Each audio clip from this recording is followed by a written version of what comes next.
Hola a todos, ¿cómo están? Mi nombre es Maximiliano Duarte, soy director de estudios de la Fundación Piensa y les doy la bienvenida a un nuevo programa que se llama Pasando Agosto, en el cual estaremos conversando, como dice el nombre, durante todo agosto con el profesor Eduardo Aldunate. El profesor Eduardo Aldunate es doctor en Derecho de la Universidad del Sarre y académico de Derecho Constitucional de la Pontificia Universidad Católica de Valparaíso. Muy buenas tardes, profesor. Muy buenas tardes. Mucho gusto. Además, cabe señalar que yo fui su alumno hace ya bastante tiempo, así que también un gusto tenerlo ya, no en esa calidad de maestro-discípulo, por así decirlo, sino ya más bien de tú a tú, colega. Profesor, bueno, para quienes nos ven, este capítulo particularmente tiene por objeto volver a las raíces, a volver al 18 de octubre de 2019. Este va a ser un programa de conversación sobre todo lo que envuelve el proceso constituyente, pero a mí me pareció, profesor, yo creo que usted también, cuando conversamos de esta posibilidad, de volver un poco al 19 de octubre, el 18 de octubre, perdón, de 2019. ¿Por qué? Bueno, porque a menudo vamos a ir volviendo a esa fecha a medida que se acerca el plebiscito. Hay muchas preguntas que uno podría decir que quedaron abiertas, partiendo por el tema del llamado estallido social. De hecho, podríamos partir derechamente, valga la redundancia, por hablar sobre el estallido social. ¿Cómo lo ve usted, profesor? ¿Existió un estallido? Ya estamos hablando de hace casi 3 años, una época de unos días de bastante violencia física incluso, y de una evasión masiva del metro, ¿no? Sí, sí. Bueno, yo tengo ahí una experiencia personal. Y esa misma experiencia personal me lleva a ciertas preguntas, porque aquí se instaló el discurso, ¿no es cierto?, del estallido social, y fue un discurso que además tuvo consecuencias, porque a partir de ese discurso se siguieron otras cosas y ahora estamos en este proceso de reforma constitucional de cara al 4 de septiembre, ¿no es cierto? Pero la pregunta mía, a propósito de ese discurso, es por qué los chilenos somos tan, si uno quiere decirlo así, intelectualmente fáciles. ¿Ah? ¿Por qué nos contentamos con un discurso y como que nadie se plantea ninguna pregunta? ¿Ah? Obviamente porque además puede ser políticamente incorrecto, ¿no es cierto? Pero antes de empezar a contarle algo de ese día, yo solo quisiera recordar que algunas semanas o un par de meses después de nuestro 18 de octubre, hubo unas protestas en Cuba, un movimiento muy fuerte en Cuba. Inmediatamente en la prensa, en los propios medios oficiales o fuentes oficiales en Cuba dijeron, mire, esto es una campaña orquestada por el imperialismo o Estados Unidos, lo que quieran. Y por lo menos, bueno, no sé si es cierto o no, pero se instaló esa idea, ¿no es cierto? En cambio nosotros aquí tuvimos una violencia inusitada, como usted decía, 7 estaciones de metro destruidas al mismo tiempo, más de 18 otras estaciones destruidas parcialmente, otras decenas de estaciones, ¿no es cierto?, dañadas. Hubo un edificio también que se quemó, que fue en él, no sé, si me recuerdo. Varios. Entonces uno dice, bueno, y no nos cuestionamos nada. O sea, no, esto fue un estallido social. Y ahí es donde entra mi primer punto, porque yo ese 18 de octubre estaba en Santiago, y a las 5 para las 3 de la tarde... ¿Qué estaba haciendo, para contextualizar un poco? Un caballero no tiene memoria. No, justamente había almorzado en Tobalaba e iba a una jornada de Derecho Público, que eran en la Universidad Católica de Valparaíso. Entonces iba a tomar el metro para bajarme en la Católica y asistir a la jornada. Llego 5 para las 3 de la tarde, llego al metro Tobalaba y estaba cerrado. Y estaba cerrado y ya había un cierto movimiento en las calles. No se veía, o por lo menos no había muchas posibilidades, no encontré ningún taxi, no había mucha locomoción colectiva. Y bueno, yo dije, Tobalaba, Universidad Católica, no puede caminar en una media hora, más o menos a paso rápido, me voy caminando. Y en ese trayecto, que al final fue mucho más porque no pude llegar, o sea, alcancé a pasar por la Católica una media hora, pero luego seguí camino porque tenía que volverme a Quilpué en bus, tenía miedo de perder el bus. Bueno, en ese trayecto yo voy caminando y vi varias cosas. Y la primera cosa que a mí me llama la atención y como digo, no nos hemos cuestionado esto. A lo mejor nunca se va a poder averiguar, pero uno puede por lo menos decir, aquí hay una pregunta que no hemos contestado. Es que estos grupos de jóvenes que estaban en distintas estaciones de metro, me acuerdo particularmente cuando pasé por Manuel Montt, eran por lo menos orientados o conducidos por algunos adultos. Yo vi una escena en concreto en que un adulto le dice a un grupo de jóvenes, ya nos vamos al frente. Yo iba por la vereda norte, ¿no es cierto?, de Providencia, y nos dice, ya nos vamos al frente. Entonces, puede haber sido ocasional, lo que uno quiera, pero si uno junta elementos, si uno dice, bueno, qué casualidad, como diría Juan Gabriel, ¿no? Pero qué casualidad, creo que es Juan Gabriel, ¿no? 7 estaciones de metro simultáneamente con un modo operandi muy curioso, personas adultas, porque las que vi no fueron las únicas a lo largo. Después yo seguí caminando, llegué caminando al terminal de buses, Metro Universidad de Santiago, no sé si todavía se llama Metro Universidad de Santiago, pero terminal de buses ahí, y en el camino, como digo, se repitió este patrón de adultos orientando el actuar de los jóvenes que estaban protestando. Entonces, esto no me lo cuenta nadie, no es una fake news, yo lo vi de primera mano.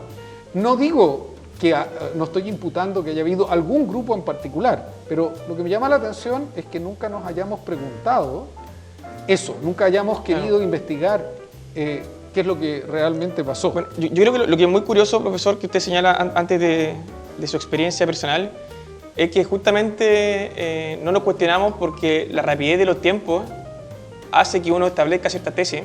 Yo creo que, y esto lo decía Carlos Peña mejor que yo, que decía que aquí hubo mucho intelectual con discurso matinal. Y la verdad es que a mí me da la impresión de que la tesis que se impuso, de que esto era un estallido social, en contra de quizá neoliberalismo, le dicen algunos, otro lo dice contra la estructura más básica de nuestra sociedad, contra la Constitución misma incluso, es que me da la impresión de que ante la incertidumbre la gente busca justamente un discurso que sea de fácil digestión, no sé si por así decirlo, porque el discurso que se impuso es bien fácil de asimilar para una persona que es joven. O sea, basta con decir esto.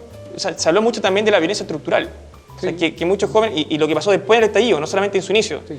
Que la justificación para los destrozos que siguieron, y porque esto después siguió por varias semanas, incluso me acuerdo que uno de los días más violentos fue justamente el 12 de noviembre.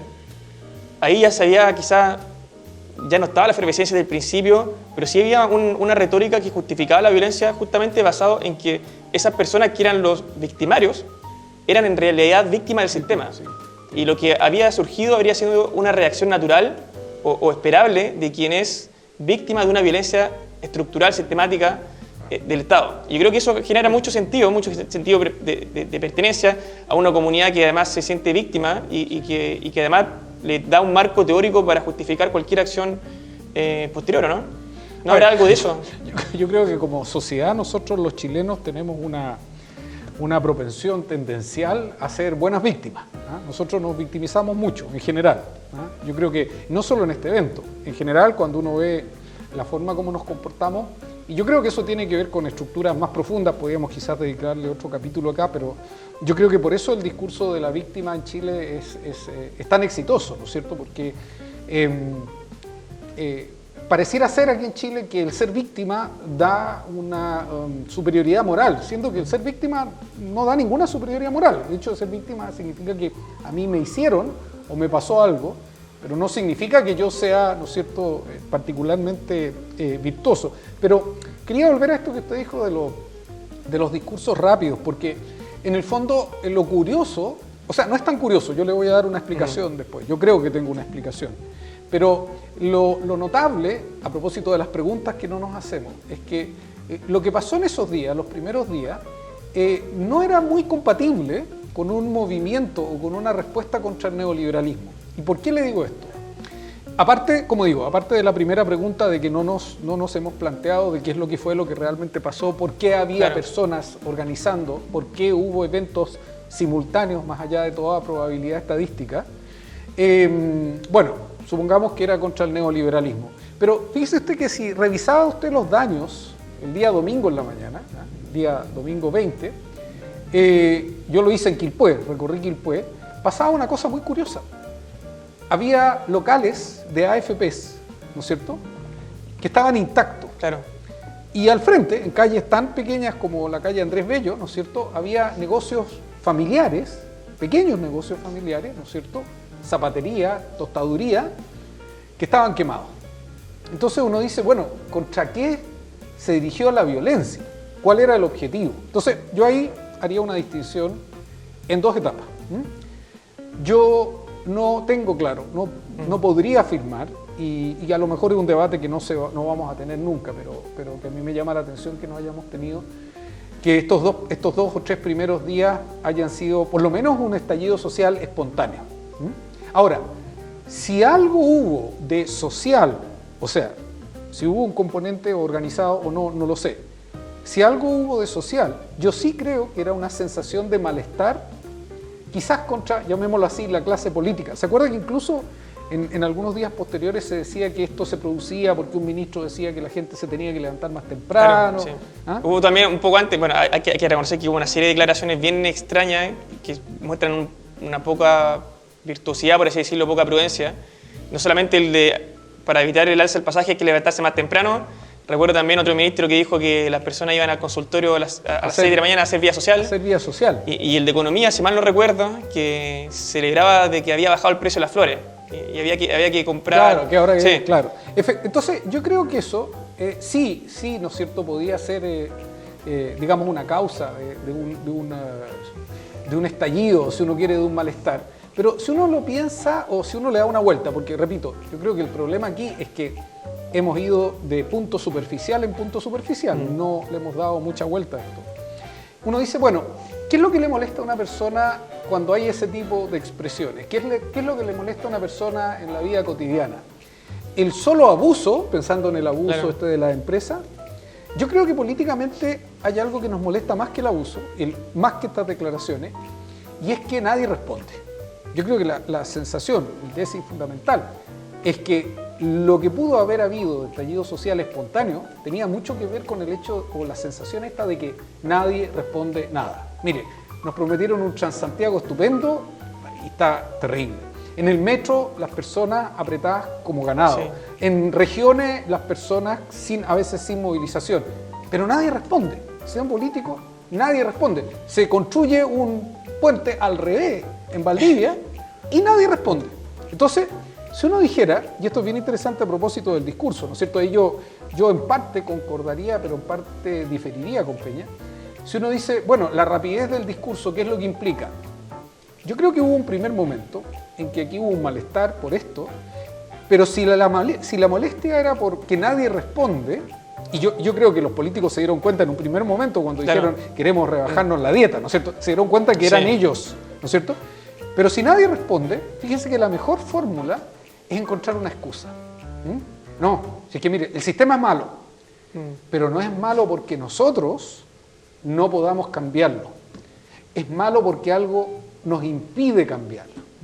Y ahí entra muy fácil, es muy funcional el discurso de queremos una nueva constitución. Claro. Porque resulta que y por eso es interesante, no son 30 pesos, son 30 años, también tiene un subtexto. Y el subtexto es, en 30 años no hemos podido hacer nada, y no hemos podido porque la Constitución lo impide. Entonces, yo creo que ahí alguien tomó muy rápidamente este evento, se dio cuenta que era un evento de malestar, pero resulta que convirtió ese malestar nuevamente en una excusa. No, nosotros no somos los responsables. De hecho, estamos en un proceso para votar la propuesta de nueva Constitución, pero hasta donde yo entiendo, jamás se rebajó la dieta parlamentaria, que fue la primera propuesta, fue la primera. O sea, no se rebajó al punto que querían, se hizo una comisión, se rebajó algo, pero usted tiene razón. O sea, yo me acuerdo perfectamente también el punto del límite de la reelección, que también fue una medida que surgió a propósito del estallido social, pero también uno podría decir que el estallido social y la solución por la cual se optó, que fue el proceso constituyente, también una forma de uno quitarle, si me permite la expresión, el potito de la jeringa, ¿no? Porque uno pudo haber pensado muchas opciones alternativas. Yo recuerdo que, a mí me llama mucho la atención que cuando fue el estallido social, recuerdo que hubo un grupo de empresarios que dijo, vamos a establecer el sueldo mínimo 600.000 pesos. Y uno podría haber pensado, oye, si la política hubiese sido quizás más atinada, pudo haber pescado esa hebra y haber dicho, ok, subamos el sueldo mínimo considerablemente. Pero se dejó pasar eso. Y hubo quienes sugirieron otra alternativa. Hagamos los 3 grandes acuerdos, dijeron otros. Incluso por ahí, algún político más atrevido, por así decirlo, dijo, llamemos nuevas elecciones. Pero no solamente el presidente, sino de todo el Congreso. Pero al final lo que se hizo acá es, a ver, nosotros no somos los culpables, así que a nosotros déjenos aquí y ustedes vayan a buscar la solución. Y fue en parte también el no hacerse cargo, ¿no? Porque pudo haber sido que incluso con los quórums que establecía la Constitución vigente, se haya podido llegar a un acuerdo fácilmente. Con los mismos quórums con lo cual se optó por este acuerdo. Si uno y eso lo podemos ver, digamos, en alguna otra de estos capítulos de esta serie, muy interesante, pero claro, si uno hubiera dicho, mire, en vez de un acuerdo del 15 de noviembre, hay que pensar que en el fondo el acuerdo del 15 de noviembre tampoco fue un acuerdo político de respuesta al movimiento social de una semana después del 18 de octubre, ¿no es cierto? Después del 18 de octubre, una semana después, tuvimos esa gran manifestación social, ¿no es cierto?, donde una cantidad importante de personas, ahí sí, se manifestó ya en torno a ciertos temas más específicos, salud, seguridad social, ¿no es cierto?, educación. Pero claro, el acuerdo del 15 de noviembre no fue por eso. El acuerdo del 15 de noviembre fue porque a la gente se le olvida que tuvimos una situación crítica a partir de justamente el 12 de noviembre, quizás una de las semanas más violentas, y donde el problema que había era que, nuevamente, no tenemos todos los detalles, pero que había, no sé si un impasse o una cierta dificultad. ¿Se acuerda usted que incluso, digamos, se había el día antes o 2 días antes el presidente había anunciado cadena de televisión y después da un mensaje absolutamente sin contenido?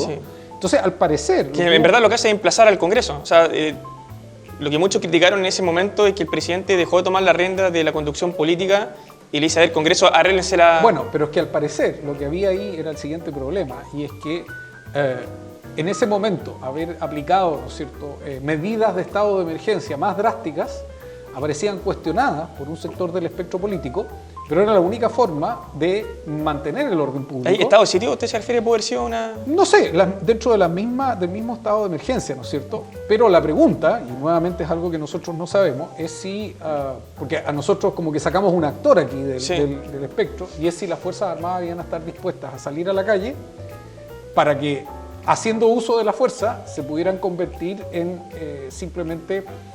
incluso proporcionado. Chivo expiatorio de lo que hiciera. O personas que fueran acusadas por lesiones a los derechos humanos. Así que efectivamente era muy complejo lo que muchas veces la ciudadanía no aprecia, es qué es lo que tiene o puede hacer una persona frente a una turba que le está arrojando piedras, que le está arrojando palos, ¿no es cierto? Y le dice, no, es que usted tiene que hacer uso proporcional de la fuerza. Es complicado. Entonces, a lo que yo voy, volviendo a la pregunta para no arrancarme, lo que se nos olvida es que el acuerdo del 15 de noviembre no fue una respuesta al 25 de octubre, sino que fue una respuesta al 12, el 13 y el 14 de noviembre.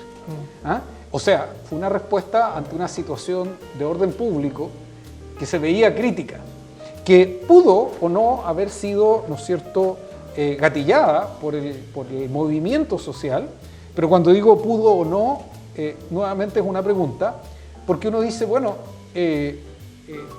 en esa manifestación de violencia, ¿realmente estaba el grupo de 1 millón de personas que había protestado o se había manifestado pacíficamente? No.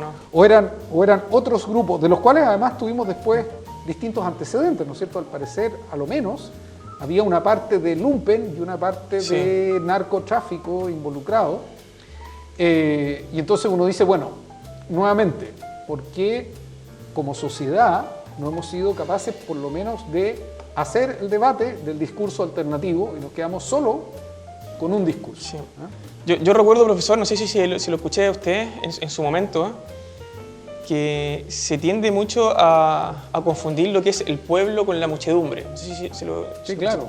O sea, hoy en día se tiende a pensar de que alguien que llena 5.000 personas, 10.000 personas que se reúnen son la voluntad popular, ¿no? Y si uno ve las últimas elecciones presidenciales incluso, uno puede ver que José Antonio Kast, Gabriel Boric, todos pueden llenar una manifestación y cada uno se puede atribuir a sí mismo la voluntad popular, ¿no? ¿Hay un peligro de eso? O sea, claro, ese es un tema clásico, ¿no es cierto? Ese es otro gran problema, ¿no? Ahora, porque yo haría una distinción. Se dijo, este es el pueblo. Yo haría una distinción. cuando uno tiene 1 millón de personas manifestándose en Santiago y en otras regiones, Sí. ¿no es cierto?, el 25 de octubre, uno no puede negar Claro. una parte importante o significativa del pueblo, ¿no es cierto?, se está manifestando. O sea, la manifestación es una conducta comunicativa, por eso se llama manifestación, ¿no es cierto? Las personas quieren decir algo. Y uno difícilmente podría negar que ahí efectivamente hay una parte importante, si uno quiere, del pueblo. No representación del pueblo, pero físicamente. Sí. Ahora, Pero es lo muy digo distinto. por eso, Sí. digo por lo posterior. Es muy distinto. Porque se conectó, se dijo, Sí, el no. pueblo se manifestó el 25 de octubre y después siguió el pueblo No, claro. sucesivamente. Es muy Sí. distinto, ¿no es cierto?, a tener una turba de 50 o 100 personas entrando a un supermercado, saqueando un supermercado.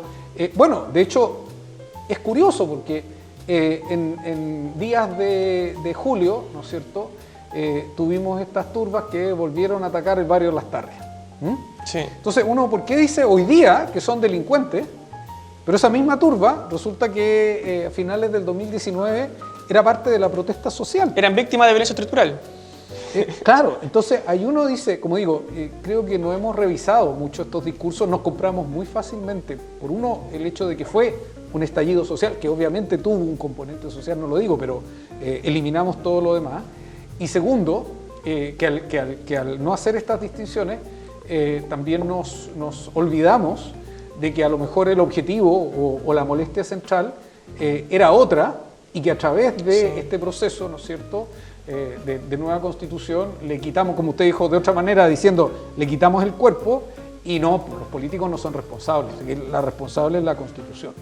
A mí me da también mucho la atención el hecho de que ya nadie escribe sobre el estallido, como que ya fue historia pasada. Bueno, claro. Y de hecho todos los libros que se dieron del estallido fueron o simultáneos o pocos meses después. Yo me acuerdo de una entrevista, creo que fue al cientista Cristóbal Villolo, o sea, que filósofo político, filosofía política, y él decía que en esa época lo que hicieron los intelectuales de la época fue simplemente confirmar sus propios sesgos. O sea, cada uno estaba escribiendo ya un libro y lo que hizo fue pescar el estallido social y utilizarlo como excusa para decir, ven, yo estoy en lo correcto y esta es la razón por la cual mi teoría es correcta. O sea, todo lo que hicieron más bien es tratar de forzar el estallido dentro de un marco teórico que ya venía preconcebido.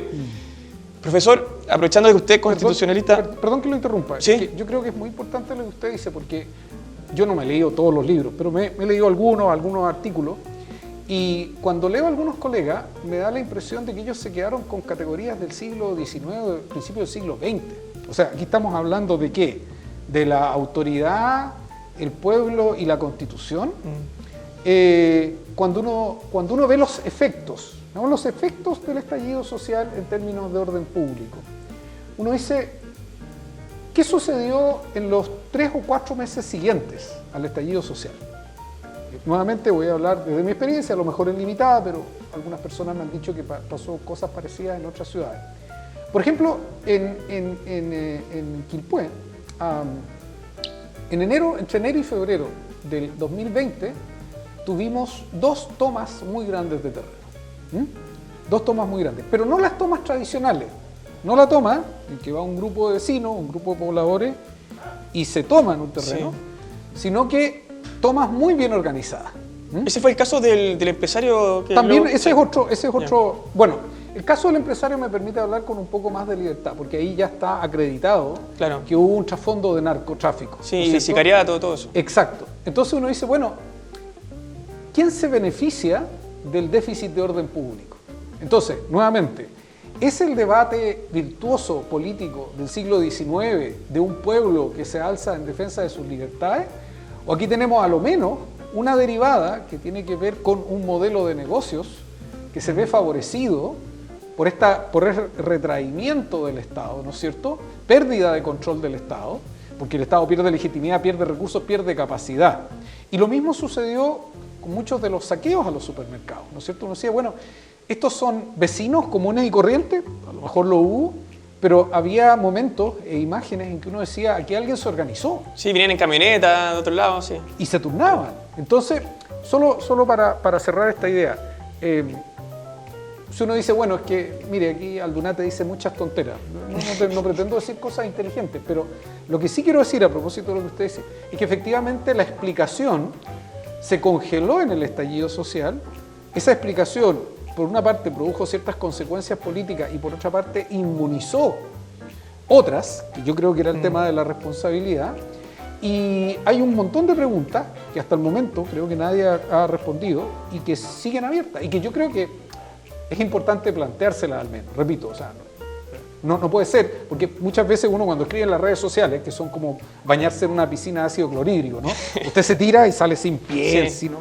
Y si Twitter, peor todavía. Claro, entonces uno hace una pregunta de buena fe y le dicen, bueno, ¿y tú tienes la respuesta? Entonces el nivel de estupidez de las redes sociales es impresionante, porque si yo hago una pregunta es porque no sé la respuesta. Si sé la respuesta, doy la respuesta, no hago la pregunta. Entonces aquí pasa lo mismo, yo estoy haciendo la pregunta.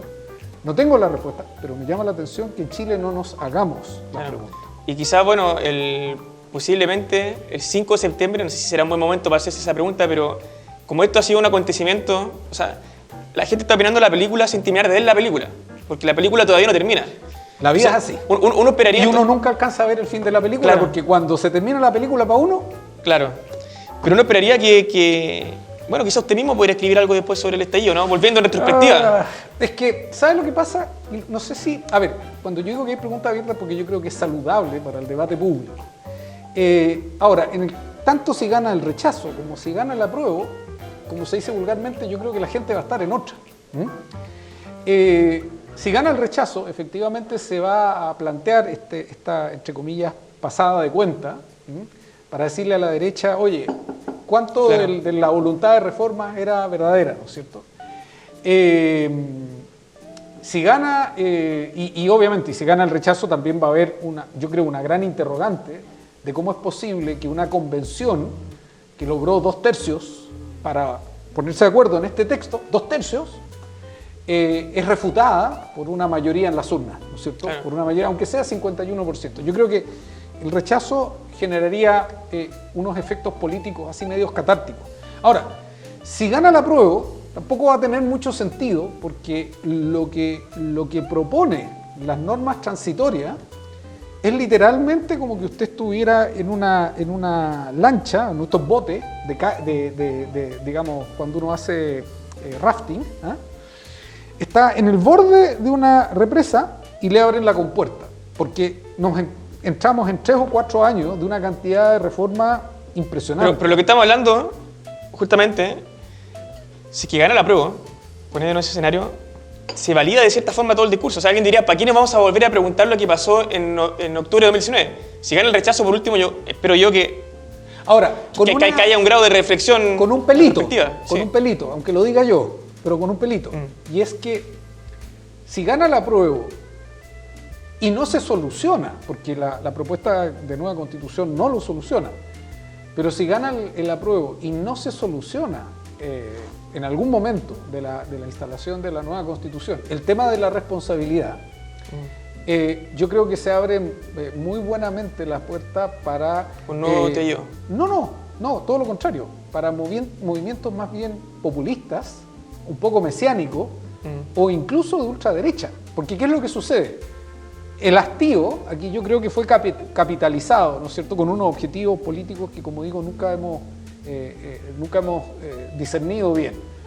Pero cuando usted sale de un proceso y dice, mire, esta es la nueva constitución, aquí esto lo validó un grupo, bueno, muy probablemente, si no se cumplen las expectativas, usted tenga un malestar social muy difundido. Y el problema es que claramente estaríamos saliendo de la propuesta que es del centro hacia la izquierda. ¿A dónde se mueve el espectro político?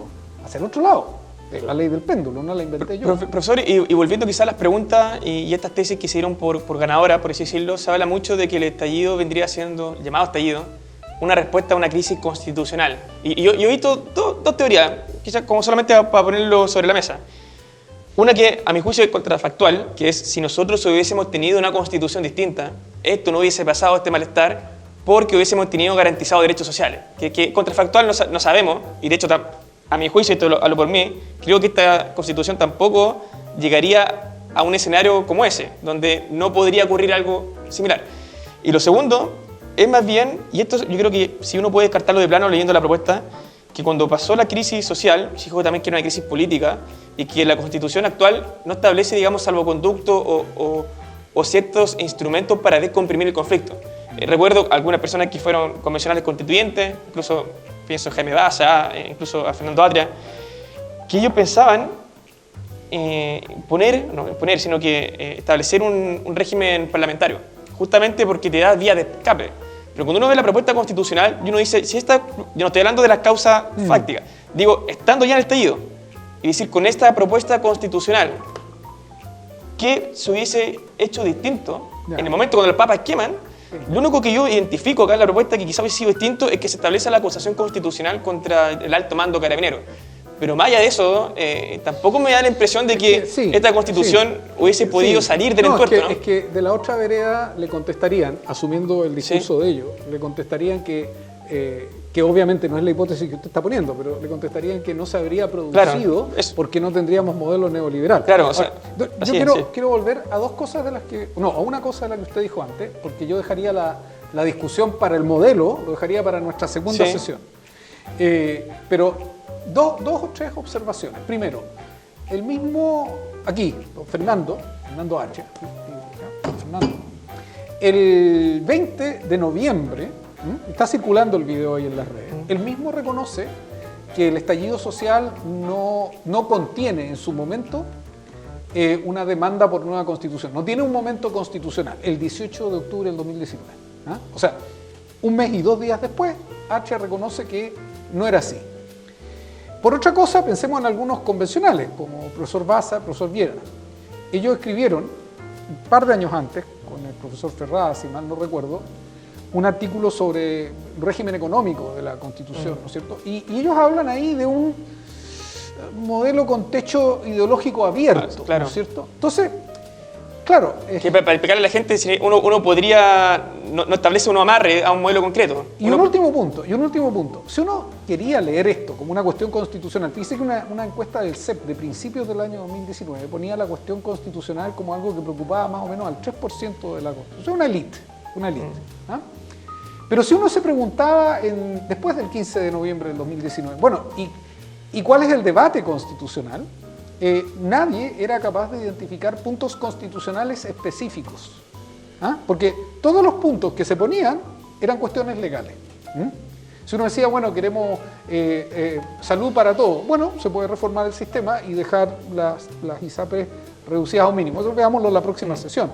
Pero fíjese usted y esto tiene alguna incidencia, ¿no es cierto?, en la propuesta. ¿Me está pauteando el programa, profesor? No, perdón, pero que lo digo para que no aquí nos podríamos quedar un par de horas. No, lo dejamos para el próximo capítulo. Solo para esto, porque es importante. El primer punto constitucional relevante y que se va a manifestar en la propuesta y que no estaba en el estallido social, aparece recién cuando, después de que se aprueba este acuerdo, se aprueba la idea de los escaños reservados. Porque ahí, ¿no es cierto?, entra la idea de que vamos a considerar a los pueblos originarios, que no estaban en el estallido social, ni siquiera en la propuesta, ni siquiera en la lectura oficial del estallido, no estaba allí. Y sin embargo, ni siquiera en el plebiscito, no estuvo en el plebiscito. Y sin embargo, devino en uno de los aspectos más importantes y que hoy día es un eje de la discusión de la propuesta. Claro.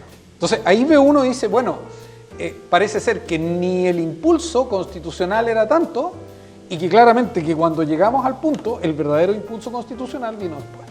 O sea, a su juicio, así como para ir cerrando la idea, y el programa también por razón del tiempo, a su juicio aquí no hay quizá un germen, pero no hay una razón constitucional propiamente tal como de peso, ¿no? A nivel popular, no.